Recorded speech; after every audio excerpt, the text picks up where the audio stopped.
Shalom, salam sejahtera untuk kita semua. Kembali lagi dengan kami kelompok 8. Pada kali ini kami akan mempresentasikan materi tentang peranan pers dalam penegakan hukum. Di sini saya akan memperkenalkan beberapa anggota kelompok kami. Di sini ada Hana Tagadoko. Halo Hana. Ada saya sendiri, Patricia Umi, Maria Gaku, Ritas, Christina Adelapare, Titin. Baik, langsung saja saya serahkan waktunya kepada pemateri pertama. Baik, terima kasih. Di sini kami akan mempresentasikan tentang peranan pers dalam penegakan hukum. Nah, untuk menemukan peranan daripada pers dalam penegakan hukum, harus terlebih dahulu ada klarifikasi mengenai beberapa hal, yaitu yang pertama, apakah memang ada interaksi antara pers dan penegakan hukum? Yang kedua, apabila ada interaksi, apakah bentuk interaksi tersebut? Dan yang ketiga, apakah ada pembatasan dalam interaksi itu? Nah, jawaban terhadap pertanyaan-pertanyaan tersebut ditentukan oleh dua hal. Yang pertama, fungsi pers, dan yang kedua, prasyarat penegakan hukum untuk mewujudkan pelaksanaan hukum yang tepat, benar, pasti, dan adil. Publik adalah pihak yang tertindas baik secara politik, ekonomi, maupun sosial.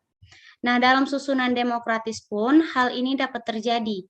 Nah, anggota atau fraksi-fraksi DPR yang setiap harinya hanya bertarung untuk mencapai hegemoni kekuasaan atau pengaruh dapat digolongkan sebagai penyelenggara negara yang tidak bekerja untuk kepentingan publik.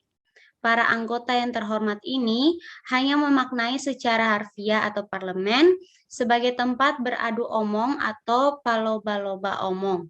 Itu dalam bahasa Sunda.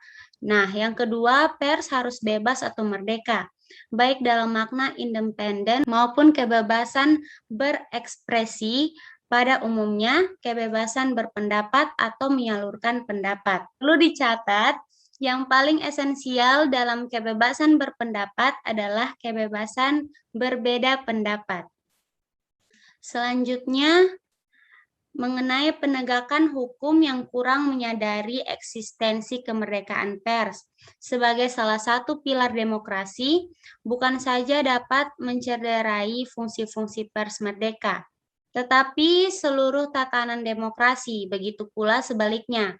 Cara-cara pemberitaan yang dapat mempengaruhi kebebasan penegakan hukum atau dengan maksud mempengaruhi penegakan hukum akan merendahkan penegak hukum yang akan berujung pada kegagalan penegakan hukum secara benar, tepat, adil, dan semata-mata menurut hukum. Selanjutnya saya persilakan kepada pemateri. Selanjutnya yaitu tentang penegakan hukum. Profesor Neil Komisar, Wisconsin University menyatakan, what the law is, can be, or ought to be is determined by the character of those processes that make, interpret, enforce law. Apakah hukum itu, apakah yang dapat disebut hukum, atau apakah semestinya hukum ditentukan oleh sifat atau karakter dari proses pembentukan, cara-cara melakukan interpretasi, dan tata cara penegakan hukum itu. Berdasarkan deskripsi tersebut di atas, penegakan hukum hanyalah salah satu dari pengertian hukum. Dapat pula ditambahkan penegakan hukum akan selalu terkait dengan proses pembentukan dan interpretasi. Dengan demikian, setiap kali orang pejabat menegakkan hukum bukanlah semata-mata memperhatikan bunyi hukum, tetapi juga yang berkaitan dengan proses pembentukan hukum yang akan diterapkan, yang akan meliputi hal-hal seperti alasan-alasan, latar belakang rumusan, maksud atau tujuan, dan lain-lain, yang akan mengantarkan kepada penerapan hukum yang tepat dan benar. Baik, slide selanjutnya. Slide ini tentang fungsi pers. Undang-Undang Nomor 40 tentang pers membeda-bedakan fungsi pers. Fungsi informasi, fungsi pendidikan, fungsi hiburan, fungsi kontrol, dan fungsi ekonomi, pasal 3. Secara lebih umum, fungsi-fungsi tersebut dapat digolongkan ke dalam yang pertama yaitu fungsi informasi. Fungsi ini mencakup fungsi menyampaikan atau menyebarkan informasi dan fungsi menerima informasi. Yang kedua yaitu fungsi politik. Fungsi ini mencakup fungsi kontrol, baik terhadap kekuasaan maupun dalam hubungan sosial atau kemasyarakatan, dan fungsi menyalurkan, membentuk, dan mengarahkan opini publik. Yang ketiga yaitu fungsi ekonomi. Fungsi ini menempatkan pers sebagai suatu bentuk usaha ekonomi, baik untuk kepentingan ekonomi peserta usaha atau mencari laba, maupun untuk kepentingan ekonomi masyarakat pada umumnya, menyediakan lapangan kerja atau ikut serta dalam tanggung jawab sosial perusahaan atau corporate social responsibility. Yang keempat yaitu fungsi hiburan. Untuk menjalankan fungsi-fungsi tersebut ada beberapa karakteristik yang melekat pada pers. Pertama, pers adalah peranata publik atau peranata sosial atau social atau public institution. Hakim atau siapapun tidak dapat mempersempit apalagi memperluas alasan-alasan pra-peradilan yang telah diatur secara limitatif tersebut. Hal ini merupakan satu di antara berbagai kegaduhan menjatuhkan permohonan pra-peradilan mengenai penetapan Budi Gunawan sebagai tersangka. Hakim berpendapat paling tidak ada dua pertimbangan yang menjadi dasar yang dipergunakan, yaitu pertama memang benar status tersangka tidak dimuat secara ekspresif verbis dalam KUHP pasal 77. Slide selanjutnya akan dijelaskan oleh teman saya. Dalam ajaran sosiologi hukum, kita mengenal ajaran Law as Tool of Social Engineering, hukum progresif, judicial activism. Hakim tampaknya berada dalam ranah ini. Hukum sekadar undang-undang atau voce de la loi. Tidak kalah penting yang harus diperhitungkan seorang hakim adalah doktrin hukum yang bersandar pada prinsip-prinsip keilmuan. Tentu saja hakim yang baik wajib senantiasa memusatkan pada kenyataan-kenyataan pencari keadilan sendiri. Tidak layak seorang hakim atau penegak hukum membiarkan nenek-nenek tua renta yang sedang sederhana dibiarkan dalam tahanan atau harus mengikuti tata cara pemeriksaan dan peradilan serupa dengan orang yang sehat, kuat, dan mampu berkomunikasi dengan baik. Slide berikutnya. Dalam penerapan hukum substansif. Yang pertama, tidak ada kaidah hukum substansif yang sempurna yang dapat memenuhi segala kebutuhan atau tuntutan hukum yang memecahkan suatu peristiwa hukum konkret. Dan yang kedua, kaidah hukum dibuat bukan untuk mengayomi masyarakat, tetapi alat membelenggu masyarakat. Kita sering mendengar ungkapan, hukum adalah produk politik. Sistem politik atau kecenderungan politik yang dominan akan menentukan substansi kaidah hukum. Slide selanjutnya akan dijelaskan oleh teman. Slide selanjutnya. Kemerdekaan pers dan kekuasaan kehakiman yang merdeka atau kebebasan hakim.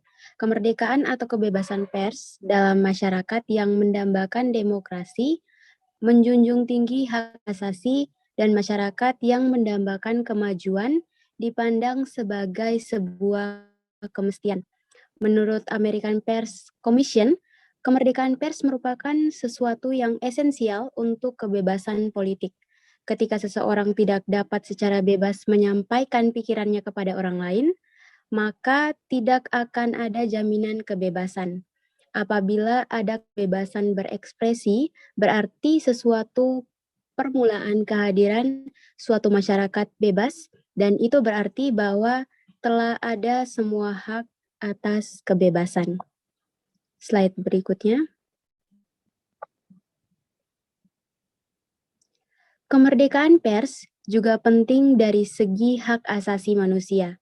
Pers sekaligus sebagai hak asasi dan sebagai instrumen bagi individu atau masyarakat menyalurkan hak atas kebebasan berekspresi dan menyampaikan pendapat. Dalam kenyataan, dapat saja terjadi hambatan terhadap kemerdekaan pers. Ada berbagai instrumen yang dapat dipergunakan menghambat kemerdekaan pers, seperti melalui peraturan perundang-undangan, tindakan administratif, bahkan menggunakan tangan hakim. Slide berikutnya. Berdasarkan catatan di atas, ada satu pelajaran yang mesti diperhatikan. Meskipun pers dan kekuasaan kehakiman sama-sama memerlukan kemerdekaan atau kebebasan, tetapi dalam pelaksanaannya dapat berhadapan satu sama lain karena kepentingan atau interest, tujuan akhir atau final end, dan manfaat yang hendak dicapai berbeda. Dalam negara demokrasi dan negara hukum atau negara hukum demokratik atau demokratis restat demokrasi under the rule of law, kekuasaan kehakiman yang merdeka, hakim yang bebas, dan pers yang merdeka sama-sama merupakan satu kemestian. Tetapi, apabila masing-masing hanya menegakkan kemerdekaan atau kebebasannya sendiri, akan ada kemungkinan meniadakan atau merusak tujuan kemerdekaan atau kebebasan itu sendiri. Telah lama dikenal atau paling tidak disebutkan pers sebagai cabang kekuasaan keempat atau the fourth estate, di samping cabang kekuasaan legislatif, eksekutif, dan yudikatif. Bukanlah suatu kearifan apabila ada gagasan, pikiran untuk menentukan suatu bentuk cara paksa tertentu untuk meniadakan hubungan tarik-menarik antara kemerdekaan pers dengan kemerdekaan kekuasaan atau dengan kebebasan hakim. Dalam tatanan demokratik, tarik-menarik atau tarik ulur suatu keadaan atau gejala merupakan bagian yang tidak terpisahkan dari konsekuensi kebebasan.